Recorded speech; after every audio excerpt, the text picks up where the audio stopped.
Good morning बच्चों। आज हम हिंदी व्याकरण का एक नया टॉपिक उपसर्ग पढ़ेंगे। ठीक है। उपसर्ग शब्द आपको सुनने में शायद नया लग रहा होगा, है ना।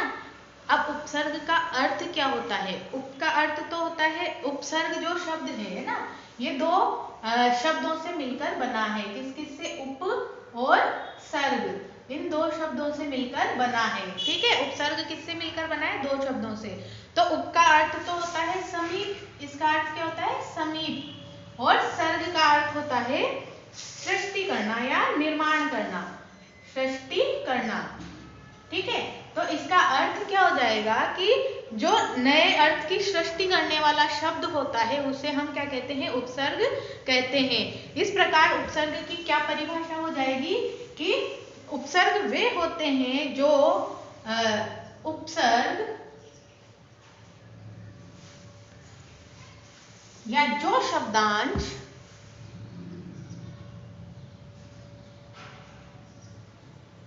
किसी शब्द के पहले जुड़कर एक नए शब्द का निर्माण करते हैं। क्या करते हैं? नए शब्द का निर्माण करते हैं और अर्थ में परिवर्तन ला देते हैं। ठीक है। क्या होते हैं? वे शब्दांश जो किसी शब्द से पहले जुड़कर एक नए शब्द का निर्माण तो करते ही हैं और उसके अर्थ में भी परिवर्तन ला देते हैं, उसे ही क्या कहते हैं? हम उसे उपसर्ग कहते हैं। ठीक है। इस जो परिभाषा है इसको हम कुछ उदाहरणों के माध्यम से समझते हैं। जैसे एक शब्द दिया है आपका यहाँ पर कार। ठीक है। अब कार शब्द में हमने उपसर्ग जोड़ा। क्या उपसर्ग जोड़ा हमने? उपसर्ग जोड़ा। तो इससे एक नए शब्द का निर्माण हुआ, उपकार। क्या बना?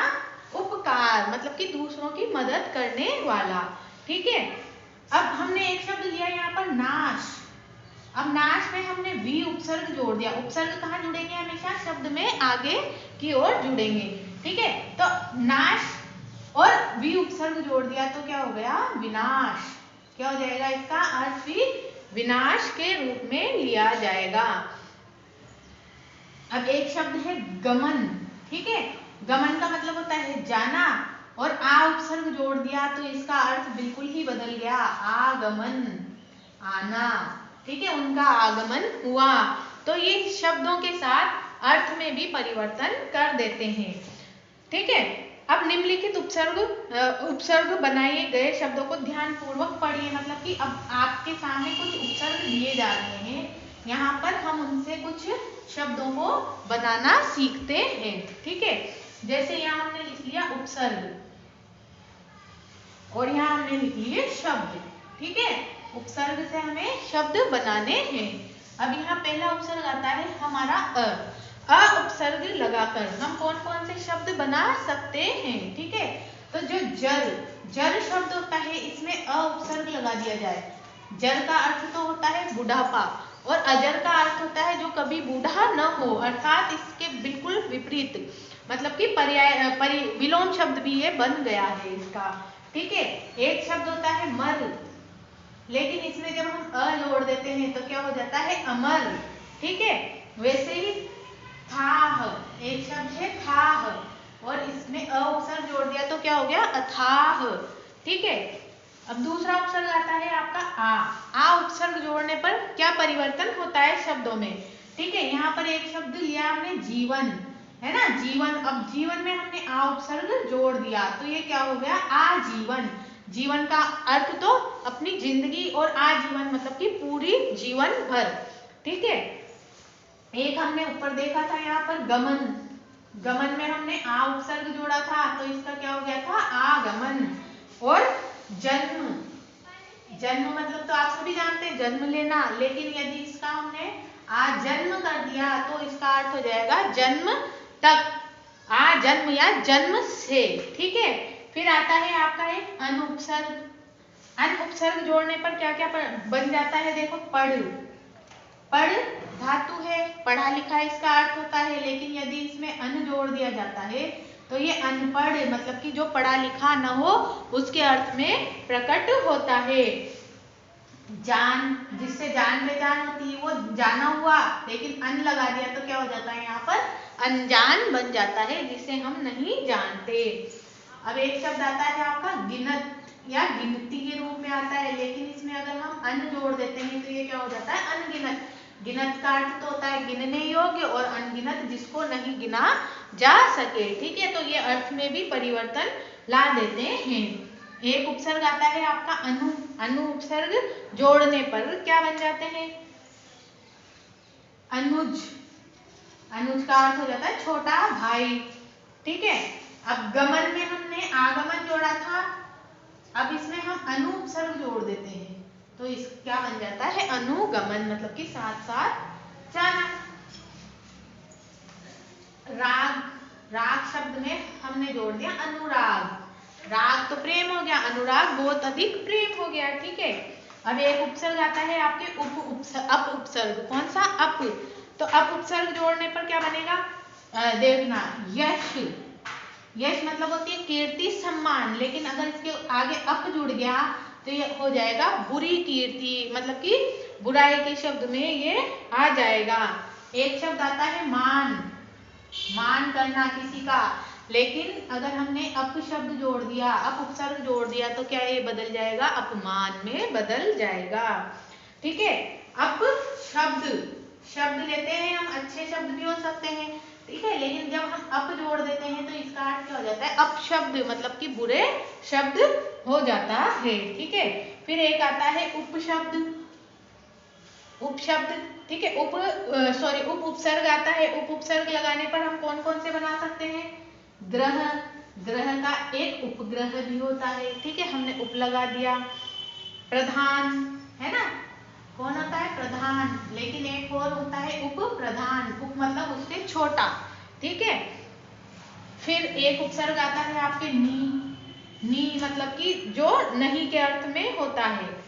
बल, बल मतलब कि ताकत, लेकिन इसमें हमने नी जोड़ दिया तो क्या हो गया, ये नी बल मतलब कि कमजोर। डर, डर से हम सभी समझते हैं भय, लेकिन हमने इसके आगे जोड़ दिया निडर, तो ये क्या हो जाएगा, जो नहीं डरता है वो निडर, ठीक है। आगे और उपसर्ग देख लेते हैं हम कुछ जो आपकी पुस्तक में दिए गए हैं। इन उपसर्गों से बनने वाले शब्दों को आपको याद भी करना है, ठीक है। अब एक शब्द आता है निर।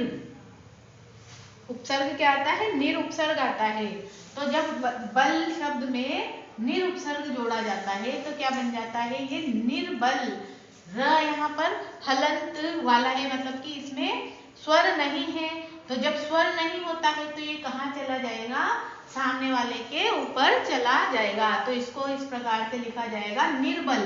बल मतलब कि ताकत, और निर्बल मतलब कि जिसमें ताकत न हो, ठीक है। एक और बताया था भय।